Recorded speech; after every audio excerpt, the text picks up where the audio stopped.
Police भरतीचा form भरला, मग आता पुढं काय हा प्रश्न तुम्हाला पण पडलाय ना? आणि तुम्ही अगदी योग्य व्हिडिओवरती आलेला आहात. फक्त आता एक काम करायचं, व्हिडिओ सर्वांनी शेवटपर्यंत नक्की पाहायचाय.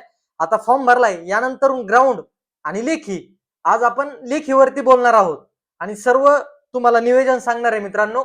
100% तुम्हाला फायदा होणार आहे. फक्त आता व्हिडिओ शेवटपर्यंत नक्की पाहायचाय. चला वेळ न घालवता सुरू करूयात.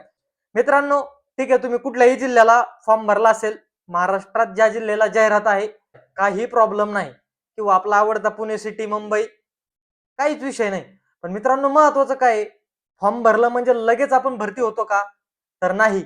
भरती कोण होतात? जे योग्य नियोजन करतात, योग्य वेने ते जातात, त्या पद्धतीने ते अभ्यास करतात. जे क्वेश्चन पेपर मध्ये पडतंय ते वाचतात, आणि जे वाचतंय ते पेपरला पडतंय ह्या तुलनेने ते अभ्यास करतात. 100% ते लोक यशस्वी होतात. तर आपल्याला काय करायचंय मित्रांनो, आता महत्वाचा मुद्दा म्हणजे आपल्याला 4 विषय आहेत. 4 विषय: गणित, बुद्धिमत्ता, मराठी आणि GS, general subject. General subject मध्ये खूप सारे विषय येतात. त्यामध्ये इतिहास येतोय, भूगोल येतोय महाराष्ट्राचा, त्यानंतरून भारताचा पण, त्यानंतरून मित्रांनो चालू घडामोडी हा महत्वाचा आहे, पंचायत राज, त्यानंतरून आपलं विज्ञान, खूप सारे विषय येतात. मित्रांनो, याला कव्हर कसं करायचंय?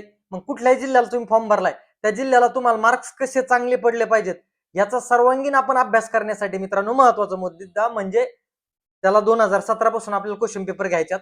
17, 18, 19, 21 आणि 23, म्हणजे आपल्याकडे 5 क्वेश्चन पेपर आहेत. त्यामध्ये प्रत्येक वेळेस काय विचारलंय त्यांनी, मग ठीक आहे, मागील वेळेस काय विचारलंय, 18ला काय विचारलंय, 19ला काय विचारलंय, त्याच्यात चेंजेस काय होत गेलेत, आणि नंतरून काय विचारू शकतात त्याचा एक अंदाज लावायचा आहे. ठीक आहे, ही महत्वाची गोष्ट. आणि मग त्या हिशोबाने आपल्याला तयारी करायची. ठीक आहे, जरी त्या म्हणजे फिक्स नसला आपल्याला माहित कसा पेपर येणार आहे, पण त्यावरून आपण अंदाज लावून अभ्यास करायचा मित्रांनो. 100% आपल्याला मार्क चांगले येणार आहेत. मग तुम्ही ज्या जिल्ह्याला भरलाय त्या जिल्ह्याची विशेष काही माहिती आहे का? जीएसच्या बाबतीत सांगतोय.